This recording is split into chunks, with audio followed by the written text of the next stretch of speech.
Hello student, welcome to सरल classes.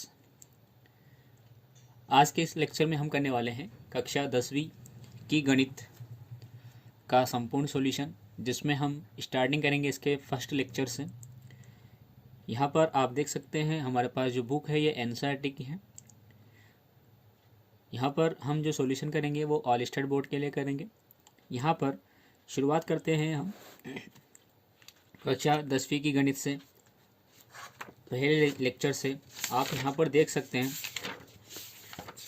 हमारे पास जो यहाँ पर विषय की सूची है उसमें हम पहला अध्याय करेंगे जिसका नाम है वास्तविक संख्याएं, जिसे इंग्लिश में बोला जाता है रियल नंबर्स। अब हम जान लेते हैं कि वास्तविक संख्याएं क्या होती है, क्योंकि यदि हमें ये पता रहेगा कि वास्तविक संख्याएं क्या है, उन पर कौन कौन से ऑपरेशन हमें करना है, कौन कौन से स्टेटमेंट उन पर अप्लाई करना है, तो हमें आसानी रहेगी।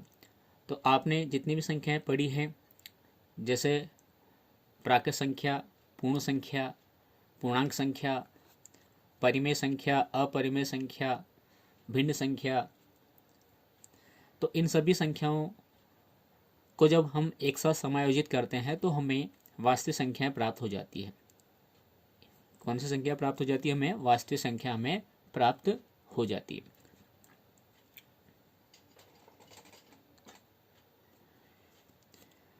हम यहाँ पर जो करने वाले हैं, यहाँ पर एक एल्गोरिथम आती है जिसका नाम है यूक्लिड विभाजन एल्गोरिथम, या इसे हम बोलते हैं यूक्लिड विभाजन प्रमेय। अब ये यूक्लिड विभाजन प्रमेय क्या होती है, किस तरह से हम इसको अपने एक्सरसाइज में अप्लाई करेंगे, इसको भी हम समझेंगे। साथ ही हम यहाँ पर इसका जो पहला एक्सरसाइज है 1.1, उसको हम यहाँ पर इस पहले लेक्चर में शुरुआत करेंगे।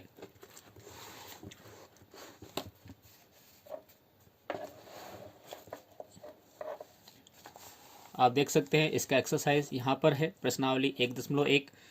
यहाँ पर पहले प्रश्न हमसे पूछा है कि निम्न की संख्याओं का एचसीएफ ज्ञात करने के लिए यूक्लिड विभाजन एल्गोरिथम का प्रयोग कीजिए।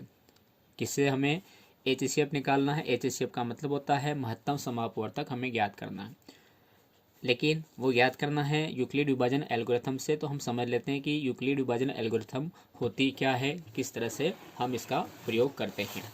यहाँ पर हमने यूक्लिड विभाजन प्रमेय लिखी हुई है, आप देख सकते हैं अपने स्क्रीन पर। यह होती है कि दो धनात्मक पूर्णांक ए और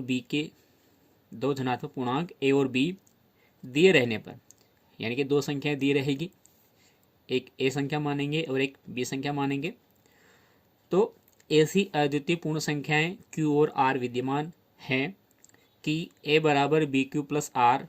ये स्टेटमेंट है यूक्लिड विभाजन प्रमेय का, जहाँ पर 0 यानी कि जो R का मान है वो 0 से बड़ा भी हो सकता है, 0 से बराबर भी हो सकता है, और लेकिन जो B है उससे तो हमेशा एक छोटा ही रहेगा। अब देखने से ये जो स्टेटमेंट है वो थोड़ा अटपटा लगता है। आपने पहले एक स्टेटमेंट पढ़ा होगा, क्या स्टेटमेंट था कि भाज्य बराबर क्या था? मैं यहाँ लिख रहा हूँ, भाज्य बराबर भाजक इंटू भागफल प्लस शेषफल, ये होता है ना? क्या होता है? भाज्य बराबर भाजक इंटू भागफल प्लस शेषफल। या जब आप भाग देते हैं, जैसे मान लीजिए यहाँ पर हम कोई भाग देते हैं, तो जिस संख्या में भाग दिया जाता है उसे भाज्य बोला जाता है, जिसका भाग दिया जाता है उसे भाजक बोला जाता है, जिसमें भाग दिया जाता है उसे भाज्य बोला जाता है, जिसका भाग दिया जाता है उसे भाजक बोला जाता है। जो यहाँ पर संख्या प्राप्त होती है उसे भागफल बोला जाता है, उसे क्या बोला जाता है? भागफल बोला जाता है। और यहाँ पर पूरा भाग देने के बाद यहाँ नीचे जो शेष बचता है उसको शेषफल बोला जाता है। यानी कि ये इसको हमने इस रूप में यहाँ पर लिख दिया है स्टेटमेंट को। यदि यहाँ पर हम नाम दे दें कि भाज्य को जो नाम है, भाज्य का जो नाम है वो ए है, भाजक का नाम बी है, जो भागफल आया है, क्वोशिएंट आया है, उसको हमने क्यू से डिनोट किया है, और जो शेषफल बचा है, रिमाइंडर बचा है, उसको यदि हम आर से डिनोट करते हैं तो हमें यहाँ से इस जो स्टेटमेंट हमने दिया है इसको हम अल्फ़ाबेटिकल रूप में चेंजेस कर सकते हैं। किस प्रकार से चेंज होगा देखिए, भाज्य, तो भाज्य को क्या नाम दिया है, यहाँ पर ए नाम दिया है, तो ये बनेगा ए इक्वल टू भाज्य क्या है, तो भाज्य यहाँ पर बी है और भागफल यहाँ पर क्यू है, तो ये बन जाएगा बी इंटू क्यू, जिसे हम लिख सकते हैं बी क्यू प्लस शेषफल, तो शेषफल को क्या नाम दिया है, रिमाइंडर को नाम दिया है हमने आर से, तो यहाँ पर बन जाएगा ये आर, है ना। तो इक्वेशन जो आपने सुना था इसी को यहाँ पर नाम दे दिया यूक्लिड विभाजन प्रमेय का। ये यूक्लिड ने प्रचलित की थी, यूक्लिड ने बनाया था, इसलिए यूक्लिड विभाजन प्रमेय का इसका नाम है। स्टेटमेंट को अच्छे से आपको याद करना है, याद रखना है। अब हम ये देखते हैं कि यहाँ पर 0 छोटा बराबर आर छोटा बी, ये क्या चीज़ है। तो जब भी आप किसी संख्या में भाग लगाते हैं, सपोज करते हैं हम यहाँ पर एक संख्या ले रहे हैं, जैसे हमने मान लिया जाए यहाँ पर हम 2 से भाग दे रहे हैं, किससे भाग दे रहे हैं, हम 2 से यहाँ पर भाग दे रहे हैं। किस में भाग दे रहे हैं हम यहाँ पे भाग दे रहे हैं 4 में। किस में भाग दे रहे हैं हम यहाँ पर 4 में। अब 4 में भाग दे रहे हैं, कितना आएगा, 2 टाइम्स होता है 4 हो गया, देखिए घटाए तो क्या बच गया, यहाँ पर 0 आ गया। शेषफल कितना बचा यहाँ पर, 0 शेषफल बचा। यदि हम इसको संख्या को बढ़ा लेते हैं, है ना, हम यहाँ पर केवल 2 ही रखेंगे भाग देने वाली संख्या भाजक को, लेकिन भाज्य को बढ़ा लेते हैं। हमने क्या किया, आपकी बार 2 का भाग लगाया हमने 5 में। किस में भाग लगाया हमने, 2 का भाग लगाया हमने 5 में, तो कितनी बार जाएगा, वही जाएगा 2 बार, यहाँ आएगा 4, घटाया तो कितना बचा यहाँ पर। अब यहाँ पर शेषफल कितना बचा, 1 शेषफल यहाँ पर बचा। हम एक बार वो संख्या बढ़ा लेते हैं, जैसे हम यहाँ पर 6 कर देते हैं, भाग लगाया हमने 2 से, 3 बार जाएगा, यहाँ पर 0 शेषफल बच गया। अब यहाँ पर आप ध्यान समझें कि ये चीज़ क्या है। आर का मतलब क्या होता है, तो आर का मतलब रिमाइंडर होता है, शेषफल होता है। यहाँ पर जो संख्या बची हो आप वो देखिए, यहाँ 0 बचा जब हमने 2 का भाग दिया था, यहाँ 1 बचा जब हमने 2 का भाग दिया था, यहाँ 0 बचा जब हमने 2 का भाग दिया था, यानी कि 0 1 ही बच रहा है।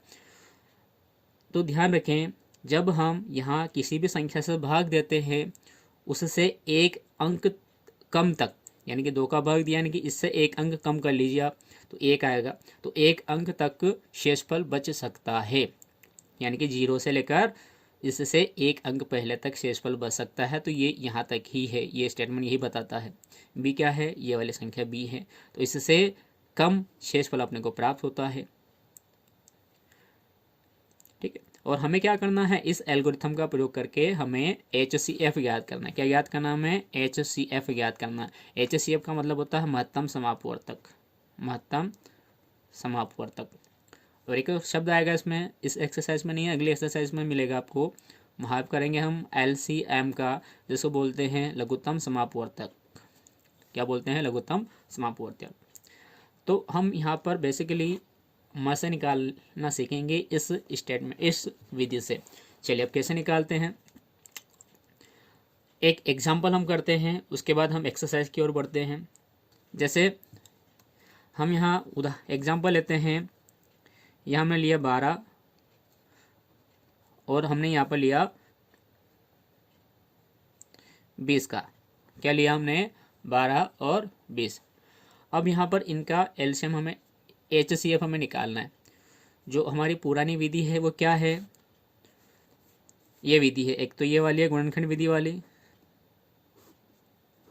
और एक भाग विधि वाली है।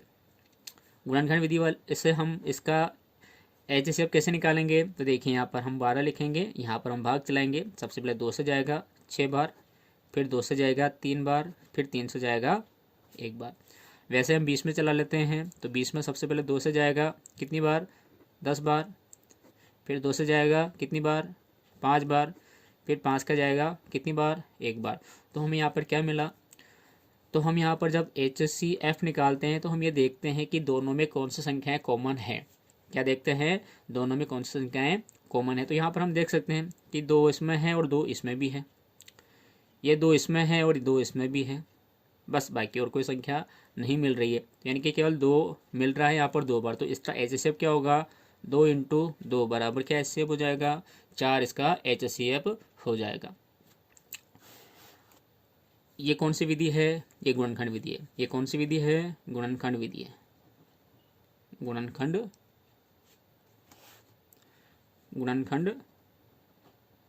विधि है। एक और है भागफल विधि, या जिसे हम भाग विधि बोलते हैं। अब इससे कैसे निकालेंगे, यहाँ पर हम देखें हमारे पास जो संख्याएं थी 12 और क्या थी 20 थी। हमें यहाँ देखना होता है कि बड़ी संख्या कौन सी है, छोटी संख्या कौन सी है। तो यहाँ पर बड़ी संख्या 20 है, तो हम 20 में क्या करेंगे, 12 से भाग लगा देंगे। क्या करेंगे, 20 में 12 से हम क्या कर देंगे, भाग लगा देंगे। जब हम यहाँ पर 12 में 20 में 12 से भाग करेंगे तो ये एक बार जा रहा है, आप देख सकते हैं एक बार भाग जा रहा है। कितना आएगा, 12 आ जाएगा, और शेषफल कितना बचेगा यहाँ पर, 8 शेषफल यहाँ बच जाएगा। अब हमें यहाँ दशमलव लगा के आगे भाग नहीं करना है, हमें यहाँ तक इसे छोड़ देना है। हमारे पास क्या शेषफल प्राप्त हुआ है, 8 शेषफल हमें प्राप्त हुआ है। तो अब की बार हमें ये करना है, हमें इस 8 का जो भाग है वो 12 में चला देना है, यानी कि पहले हम जिससे भाग दे रहे थे उसी में इस शेषफल का हमें भाग दे देना है। यहाँ पर जब हम भाग देंगे तो ये भी देखिए एक बार जा रहा है, कितनी बार जा रहा है, एक बार जा रहा है। ये आ जाएगा यहाँ 8, यहाँ पर शेषफल बच जाएगा 4। अब भाग नहीं देना, अब इस 4 का जो भाग है इससे पहले हम जिसका भाग दे रहे थे उसमें भाग चला देंगे, उसमें क्या कर देंगे, भाग चला देंगे। तो यहाँ पर जब हम भाग चलाएंगे तो यहाँ पे क्या हो रहा है, यहाँ पे आ रहा है 8। अब देखिए 4 का जो भाग है यदि हम 8 में चलाते हैं तो 2 बार जा रहा है, और यहाँ पर 8 आ जाएंगे और शेषफल क्या बच गया, 0। अब हमें यह बताना है कि यहाँ पर जो आंसर है वो क्या है। तो फाइनली लास्ट में किसका भाग देने पर हमें 0 प्राप्त हुआ, ये बात आप ध्यान से समझें। लास्ट में किसका भाग देने पर हमें 0 प्राप्त हुआ, तो लास्ट में हमें इस 4 का भाग देने पर क्या प्राप्त हो गया, 0 प्राप्त हो गया था। लास्ट में किसका भाग देने पर 0 प्राप्त हुआ, तो इस 4 का भाग देने पर हमें 0 प्राप्त हुआ है। इस कारण से यहाँ पर इसका जो HCF बना है वो बन गया है 4। क्या HCF बन गया इसका, 4 HCF इसका हमें प्राप्त हो गया है। चलिए अब हम ने विधि समझ ली, अब हम समझ लेते हैं यूक्लिड विभाजन प्रमेय वाली जो स्टेप है उस किस प्रकार से हम करेंगे। अब हम इसको करते हैं यूक्लिड विभाजन प्रमेय के आधार पर।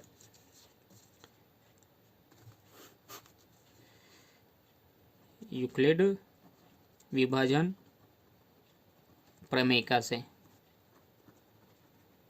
प्रमेय की जगह आप एल्गोरिथम भी लिख सकते हैं, कोई फर्क नहीं पड़ेगा। क्या स्टेटमेंट था, वो था a बराबर BQ प्लस R। हमें यहाँ इस इक्वेशन को तब तक अप्लाई करना है जब तक कि इस R का जो मान है, रिमाइंडर का जो मान है वो 0 हमें प्राप्त नहीं हो जाता है। अब यहाँ पर हमें a और b पता करना है। हम जो सवाल कर रहे थे वो 12 और 20 में कर रहे थे।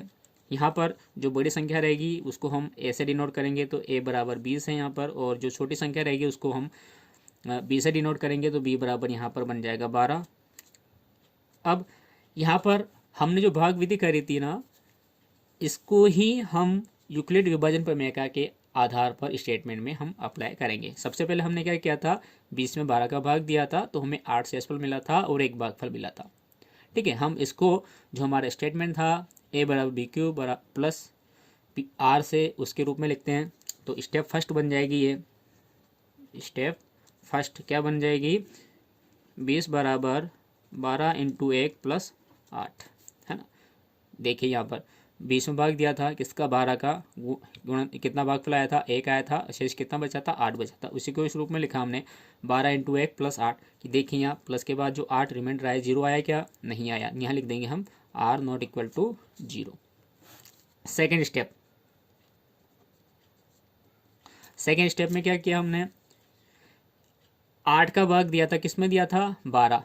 तो अब की बार 8 और 12 में बड़ा कौन है, 12 बड़ा है, तो 12 ये हो जाएगा a, तो 12 बराबर क्या होगा, 8 इंटू 1 और शेषफल बचा हमने पास 4, तो हो जाएगा 8 इंटू 1 प्लस 4। यहाँ पर भी हमें आर का जो मान है वो 0 प्राप्त नहीं हुआ है, इसलिए स्टेप थर्ड आ जाएगी। ये स्टेप कब तक आएगी? तो स्टेप जब तक आएगी जब तक ये जो आर है 0 नहीं आ जाता है। तो हर सवाल में स्टेप अलग अलग हो सकती है। किसी सवाल में एक स्टेप में आंसर आ सकता है, किसी में 2 स्टेप में आंसर आ सकता है, किसी में बहुत सारी स्टेप हमें करनी पड़ सकती है। अब की बार क्या करना है, हमें 4 का भाग दिया था हमने 8 में, तो यह आ जाएगा 8 बराबर 4 इंटू 2 प्लस 0। तो आ गया ये 8 बराबर 4 इंटू 2 प्लस 0। अब देखिए यहाँ पर आर का जो मान है 0 आ गया, तो अपनी स्टेप जो है ये खत्म हो जाएगी। आर इक्वल टू 0 आ गया, और यहाँ पर जो भी संख्या आ जाती है, संख्या क्या है यहाँ पर 4 आई है, यानी कि यहाँ देख सकते हैं आप भाग में जो हमने भाग दिया तो 4 आई है। तो हम यहाँ लिखेंगे अतः HCF बराबर कितना हो गया, 4 हो गया। ये इसका आंसर बन गया। चलिए अब हम सवाल की ओर बढ़ते हैं। हमारी एक्सरसाइज प्रश्नावली नंबर 1.1। पहला सवाल हमसे पूछा है कि निम्नलिखित संख्याओं का HCF ज्ञात करने के लिए यूक्लिड विभाजन एल्गोरिथम का प्रयोग कीजिए। पहला सवाल है 135 और 225। हम यहाँ सवाल लिख लेते हैं प्रश्नावली का। प्रश्नावली 1.1 पहला सवाल था 135 और 225। 135 और 225 आप यहाँ देख सकते हैं। सबसे पहले हमें ए और बी डिनोट करना है, तो ये 225 जो है वो ए होगा और बी बराबर हो जाएगा 135। उसके बाद हमें यहाँ पर यूक्लिड विभाजन प्रमेय लगानी है, तो यहाँ लिखेंगे हम यूक्लिड विभाजन प्रमेय से। क्या प्रमेय थी? ये थी ए बराबर बी क्यू प्लस आर। ये लगाएंगे तब क्या होगा, देखिए अब स्टेप हम जमाते हैं। तो स्टेप जमाने से पहले आप पहले भाग दे लीजिए। क्या कर लेना चाहिए, हमें भाग दे लेना चाहिए। बड़ी संख्या कौन सी है, 225 है, तो हम यहाँ पर 225 में 135 से भाग दे लेते हैं। कितनी बार जाएगा आप यहाँ पर देख सकते हैं। 225 एक में यदि हम 135 का भाग चलाते हैं, 2 बार में कितना हो रहा है, 270 हो रहा है, ज़्यादा हो रहा है, तो हम एक बार भाग चलाएंगे। कितना, 135। माइनस कर लेते हैं। माइनस करेंगे, देखिए 5 में से 5 गया, 0 बचा। यहाँ नहीं जा रहा, 12 में से 3 गए तो 9 बच गए। यहाँ पर कुछ भी नहीं बचा। अब 90 हो गए। तो देखिए पहली स्टेप हमारी ये कंप्लीट हो गई। पहली स्टेप क्या हो गई, कंप्लीट हो गई। तो हम इसको तो जमा लेते हैं, उसके बाद आगे की ओर बढ़ेंगे। तो पहली स्टेप आ जाएगी, स्टेप फर्स्ट क्या आ गई, 225 बराबर 135 गुणित 1 प्लस 90। 225 बराबर 135 इंटू 1 प्लस 90। यहाँ पर आर का जो मान है वो 0 के बराबर नहीं मिला हमें। उसके बाद अगला देखिए, अब इस 90 का जो भाग है वो हम 135 में चलाएंगे।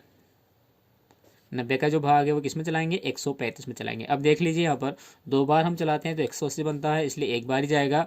यहाँ जाएंगे 90, माइनस कर देंगे तो यहाँ बच जाएगा 5 और यहाँ बच जाएगा 4, 45 हो गए। तो ये दूसरी स्टेप हमारी कंप्लीट हो गई। तो ये स्टेप सेकंड हम लिखेंगे, 135 बराबर 90 इंटू 1 प्लस 45। ये भी आर नॉट इक्वल टू आया है 0 के। ये भी आर नॉट इक्वल टू आया है 0 के। अब हम क्या करेंगे, इस 45 का जो भाग है, पहले जो भाग चलाया था उसमें कर देंगे। तो 45 भागित 90। आप देख सकते हैं 45 दूना 90 होता है। शेषफल कितना आ गया, 0 आ गया। तो यहीं तक हमें भाग देना है। ये लास्ट स्टेप है इसकी। तो ये स्टेप थर्ड हो जाएगी। क्या हो जाएगी, 90 बराबर 45 इंटू 2 प्लस 0 आ गया। यहाँ तक ही हमें करना है। ये आ गया आर बराबर 0। तो हम यहाँ लिख देंगे अतः HCF बराबर, यहाँ जो बचता है वो HCF रहता है, तो यहाँ पर इसका HCF हो गया 45 और ये इसके आंसर है। अगला सवाल यहाँ पर दे रखा है 196 इंटू 38220। इसमें दोनों में हमें HCF निकालना है।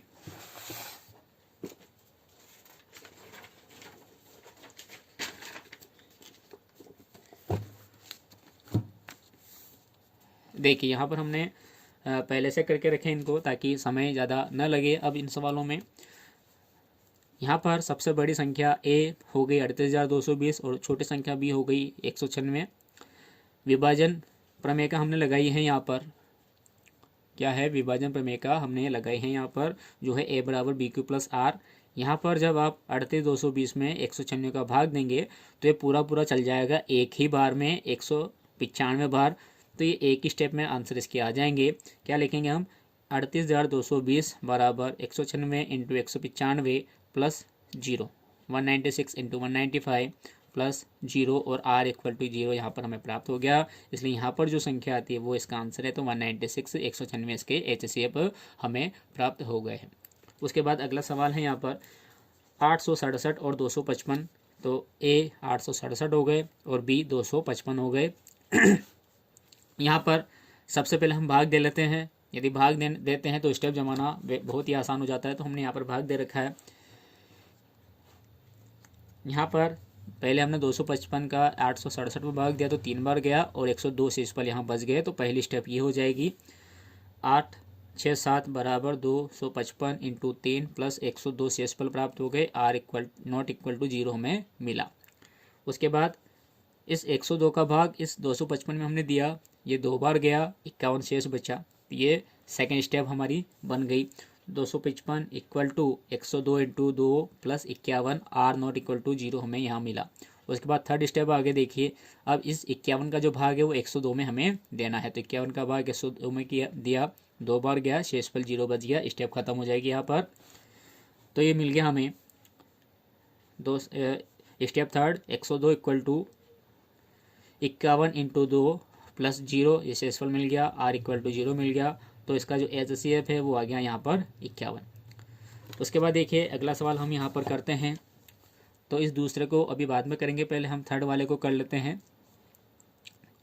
किसी परेड में 616 सदस्यों वाली एक सेना यानी कि आर्मी की टुकड़ी को 32 सदस्यों वाले एक आर्मी बैंड के पीछे मार्च करना यानी कि चलना है। दोनों समूहों को संख्या समान वाले स्तंभों में मार्च करना है। उन स्तंभों की अधिकतम संख्या क्या है जिसमें वे मार्च कर सकते हैं। यहाँ पर 616 पहली संख्या है, 32 दूसरी संख्या है। तो यहाँ आप देख सकते हैं बड़ी संख्या 616 है तो इसको हम A देंगे, उसको हम B देंगे। तो यहाँ पर हमें यूक्लिड विभाजन प्रमेय का ही प्रयोग करना है और सवाल का कहने का मतलब है हमें इसमें HCF निकालना है। तो हमने यहाँ A का नाम A बराबर 616 लिखा है, B बराबर 32 लिखा है। यूक्लिड विभाजन प्रमेय का से A बराबर बी क्यू प्लस आर हो गया। हमने यहाँ पर भाग दिया हुआ है, 616 में 32 का भाग दिया, 19 बार गया, 8 शेष बचा। पहली स्टेप बन गई ये वाली। 616 बराबर 32 into 19 plus 8, r not equal to हमें 0 मिला। उसके बाद सेकंड में हमने भाग दिया 8 का, किस में दिया, 32 में दिया। हमें यहाँ पर भागफल मिला 4 और शेष मिल गया 0। तो स्टेप सेकंड हो जाएगी केवल 32 बराबर 8 इंटू 4 प्लस में 0 आ गया, r का मान 0 आ गया। तो इसका आंसर आ गया HCF बराबर 8। तो प्रश्न के अनुसार जो हमसे पूछा है वो यहाँ हम लिखेंगे, स्तंभों की अधिकतम संख्या बराबर 8। ये हमने यहाँ पर लिख दिया। उसके बाद चलिए अब हम इसका दूसरा सवाल कर लेते हैं। दूसरा सवाल क्या है यहाँ पर कि दर्शाए कि कोई भी धनात्मक विषम पूर्णांक 6q प्लस 1 या 6q प्लस 3 या 6q प्लस 5 के रूप का होता है जहाँ पर q कोई एक पूर्णांक है। मतलब क्या है, दूसरा सवाल हमें यहाँ पर करना है। मतलब क्या है, कोई एक संख्या है, अब संख्या को हम ऐसे नाम दे देते हैं। इसमें 6q है तो ये हम 6 लिख देते हैं, q लिख देते हैं और हमें पता है कि यहाँ रिमाइंडर में r आता है, ये है, ठीक है। तो हम यहाँ पर इसमें यूक्लिड विभाजन प्रमेय का लगाएंगे। प्रश्नानुसार ये हो गया, क्या हो गया, 6 का भाग हमने दिया किसमें, A में दिया है, Q हमें भागफल मिला है और R हमें शेषफल मिला है। जहाँ पर ये जो है पूर्णांक संख्याएं हैं, कौन सी संख्याएं हैं, पूर्णांक संख्याएं हैं। तो हमें पता है यूक्लिड विभाजन प्रमेय का से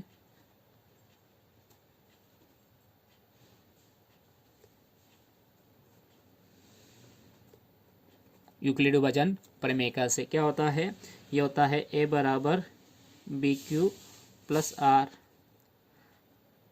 तब इसके अकॉर्डिंग हम जमाएंगे तो ये बन जाएगा a बराबर 6q प्लस r, जहाँ इस r का जो मान है वो क्या क्या हो सकता है।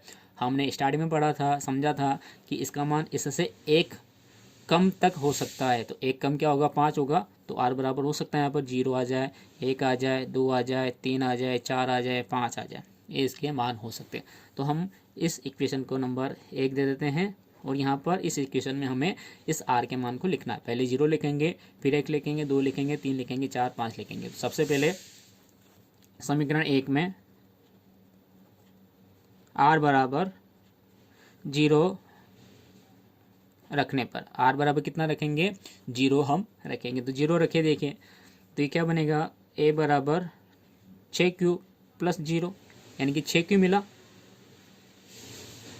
अब हमें सम विषम निकालना था। तो सम संख्या क्या होती है, जिसमें 2 का भाग चल जाए, और विषम जिसमें 2 का भाग नहीं जाए। तो हम इसको इस प्रकार से लिख लेते हैं, a बराबर 2 इंटू 3q, समीकरण नंबर 2 दे दिया। उसके बाद हम इस इक्वेशन में 1 रख के देखते हैं।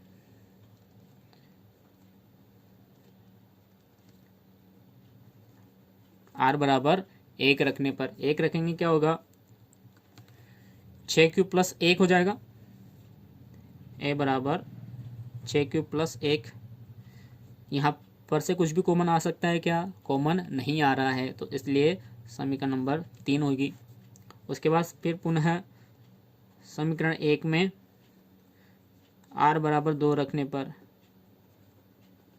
r बराबर क्या है, 2 रखने पर, अब 2 रखिए तो हमें मिलेगा a बराबर 6q प्लस 2। यहाँ से 2 कॉमन आ सकता है, यहाँ से हमें क्या मिल सकता है, 2 कॉमन प्राप्त हो सकता है। तो हम यहाँ लिखेंगे a बराबर 2 कॉमन ले लिया, यहाँ बच जाएगा 3q प्लस 1, समीकरण नंबर हो जाएगी ये 4। इसी तरह से हम r में 3 रख लेते हैं एक बार। 1 में r बराबर 3 रखने पर, r बराबर 3 रखेंगे तो क्या मिलेगा, हमें मिलेगा a बराबर 6q प्लस 3 मिला। यहाँ से 3 कॉमन आ रहा है, 2 तो कॉमन नहीं आ रहा ना, क्यों हमें सम विषम निकालना था, तो 2 कॉमन ही चाहिए हमें, बाकी और कॉमन से हमें कुछ भी मतलब नहीं है। तो इसको हम समीकरण नंबर 5 दे देंगे। उसके बाद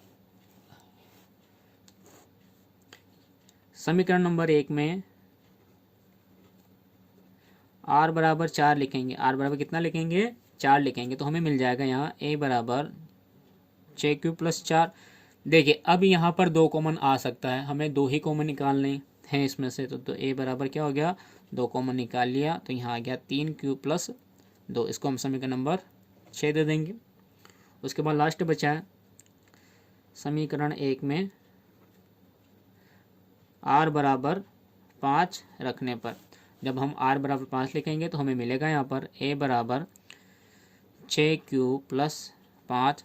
2 कॉमन आ रहा है क्या यहाँ पर, तो 2 कॉमन यहाँ पर नहीं आ रहा है, इसलिए हम इसको समीकरण नंबर 7 दे देंगे।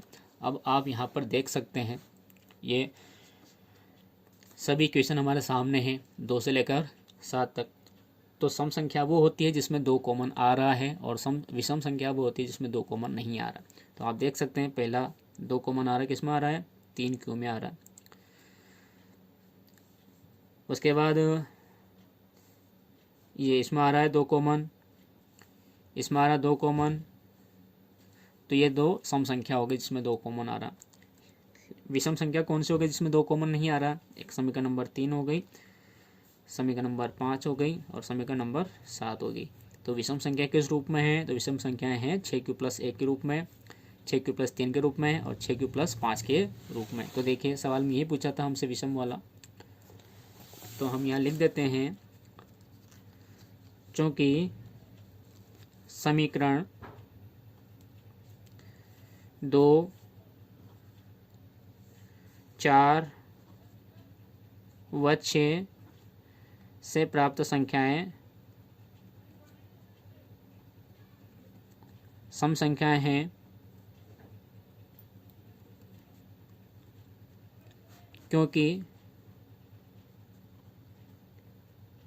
ये 2 का गुणज है तथा समीकरण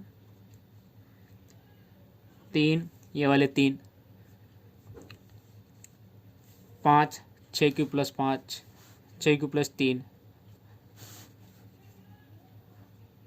व 7 से प्राप्त संख्याएं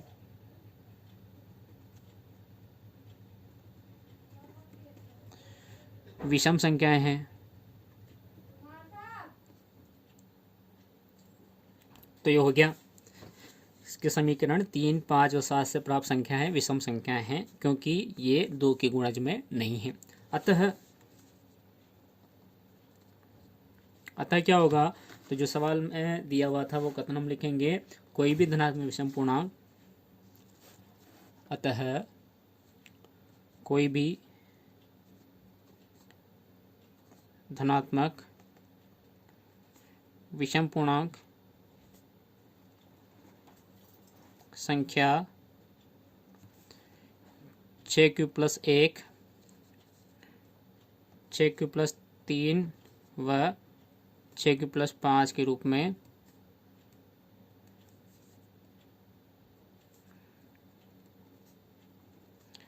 होती है,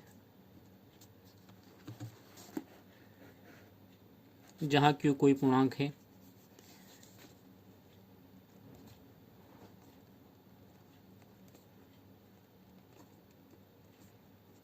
तो इस तरह से इस सवाल का आंसर हम आसानी से यहाँ पर प्रोवाइड करवा सकते हैं, स्टेटमेंट को सिद्ध यहाँ पर कर सकते हैं। चलिए इसके बाद हम अगला सवाल की ओर बढ़ते हैं। यहाँ पर जो अगला सवाल है वो दिया हुआ है हमें प्रश्न नंबर 4 कि यूक्लिड विभाजन प्रमेय का प्रयोग करके दर्शाए कि किसी धनात्मक पूर्णांक संख्या का वर्ग, यहाँ पर क्या दिया है, पूर्णांक संख्या का वर्ग दिया हुआ है किसी पूर्णांक m के लिए 3m या 3m + 1 के रूप में होता है। यहाँ पर क्या दिया हुआ है, 3m दिया हुआ है, तो 3 हमें लेना है, यानी कि पहले हमने 6 लिया था, अब की बार हमें 3 लेना है। प्रश्न नंबर 4।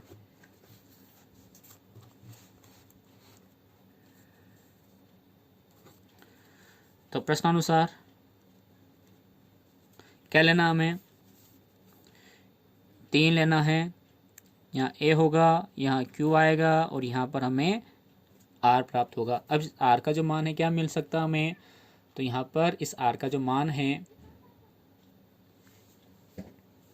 वो r का मान हमें मिल सकता है, यहाँ पर 0 मिल सकता है, 1 मिल सकता है और हमें 2 यहाँ पर r का मान प्राप्त हो सकता है। तो देखिए अब यहाँ पर हम यहाँ यूक्लिड विभाजन प्रमेय का लगाएंगे।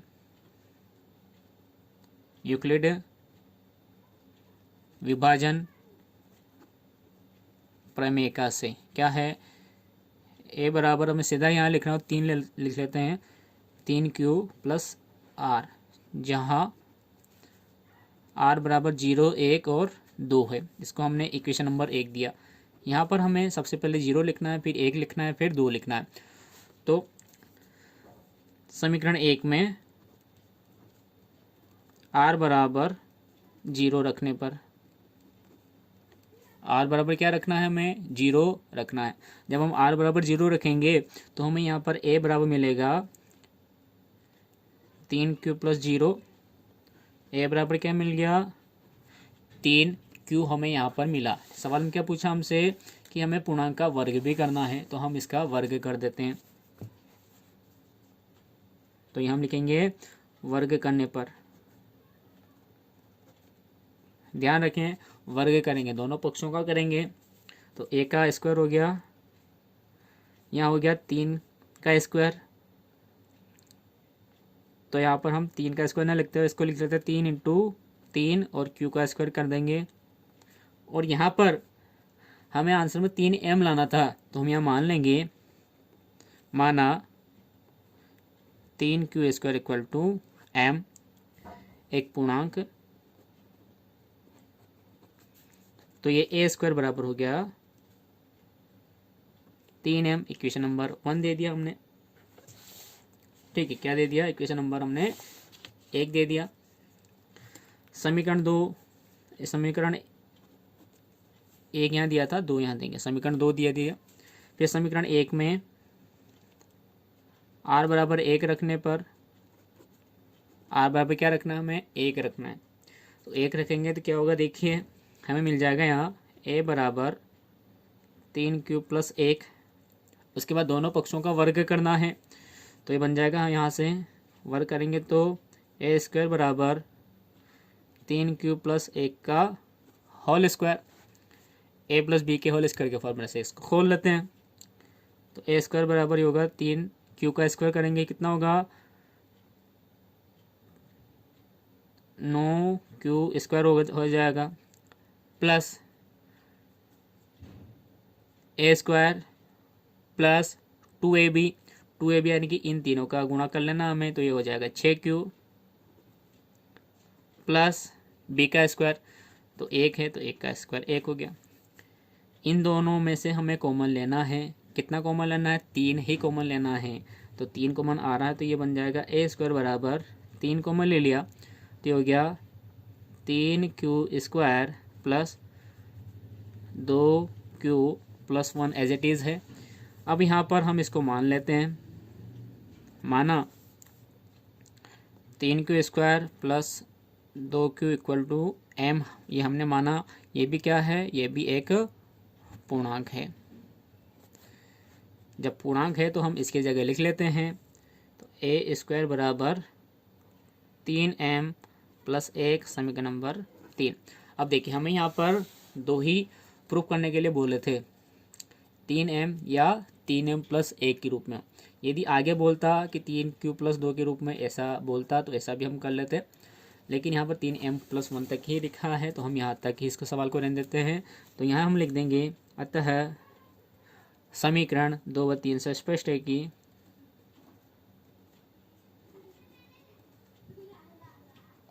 है कि किसी भी धनात्मक पूर्णांक का वर्ग, किसी भी धनात्मक पूर्णांक संख्या का वर्ग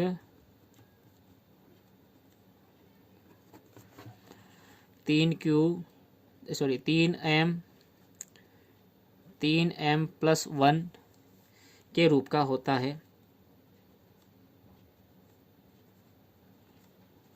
जहाँ m क्या है, एक पूर्णांक है। तो इस तरह से ये यहाँ पर सवाल कंप्लीट हो गया। उसके बाद ये जो लास्ट सवाल बचा है,